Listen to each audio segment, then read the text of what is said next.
This is my mindful and intuitive eating presentation.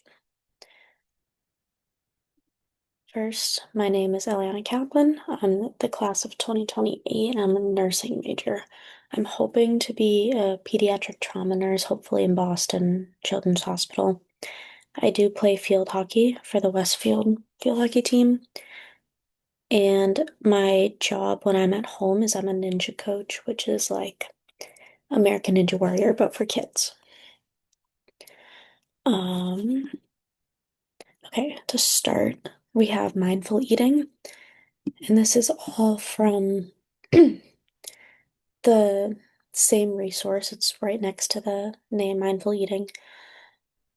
What is mindful eating? It focuses on the eating experience, so like your body related sensations, like your senses, your taste, your sight, smell, everything like that.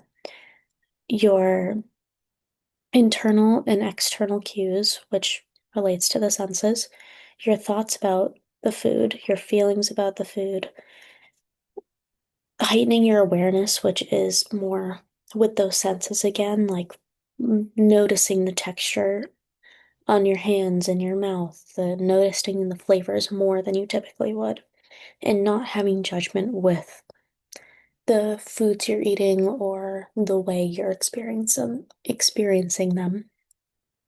How can you practice it? You can honor the food and where it was made.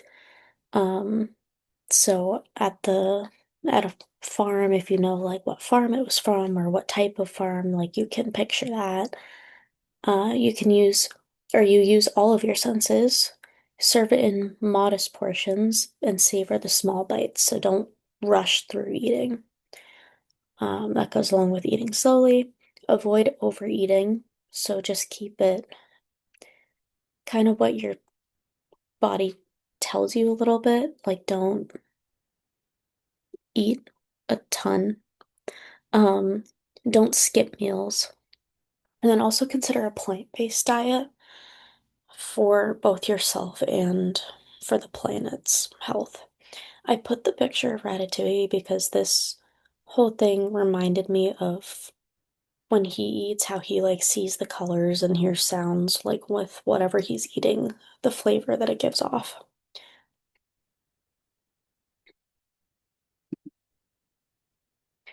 Next, what are the benefits? It increases gratitude for food, leads to greater psychological well-being. It increases the pleasure of eating because you're spending more time with each piece of the food. And it increases body satisfaction as well, which is those senses. Overall, it improves the eating experience. I personally would not like this. I wouldn't be able to focus and like pay attention to every bite and every sense and everything like that. I would get impatient with this because I don't know. I am a fast eater. My family is too. That's how I grew up. Um, and I also want to socialize. Typically, when I get meals, like here at school, I'm sitting and talking with my friends. Like that's the time I see my friends because I'm so busy. So I'm not going to be focusing on this type of eating when I'm having a conversation. And then also in general, in the world we live in, there's not a lot of time to eat this way because people are so busy. They have things they need to get to. Like there's not time for everybody to spend a while eating their meals. Okay, intuitive eating. Intuitive eating is an approach to eating that emphasizes trusting your body's signals for when you're hungry and full instead of external factors like people telling you you can't get more or go get another serving or portion sizes, everything like that, in order to honor your physical and emotional well-being. How can you practice it? You can reject the diet mentality, which has you counting calories and limiting your food. Eating only when you feel hungry. Give yourself permission to eat whatever food you enjoy, so don't make yourself feel guilty or second guess what you're eating. Just have what you enjoy.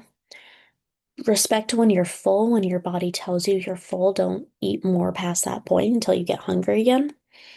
respect your body in general, and exercise in ways that are enjoyable to you. I think this is important because a lot of people tend to just try to go to the gym because that's the most common thing and that seems like it would be the easiest. But there are people who don't like it but still make themselves go, that are miserable. So find a way to exercise that you enjoy. And then some people stress eat, and try to find other coping mechanisms. So while that stress eating is okay sometimes, it's not okay to stress eat like every time you have a stressful experience. Um, what are the benefits? It gives the person doing this a more positive emotional outlook. It gives higher life satisfaction, increased body appreciation, and it also helps maintain your weight. So the positive and satisfaction part, I personally think, are because of not limiting what you're eating.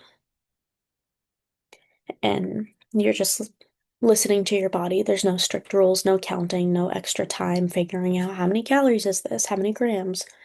Um, I'm not completely sure how the weight maintenance works. The article I found doesn't go into detail. Oh, that's also next to the title.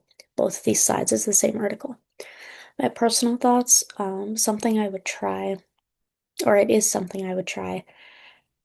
It's the healthiest way of eating I've heard about, like healthiest meaning in my eyes, healthiest meaning like mentally and physically. Like mentally, you're not limiting yourself. You get to do what makes you happy, but it's also beneficial physically because you're listening to your body.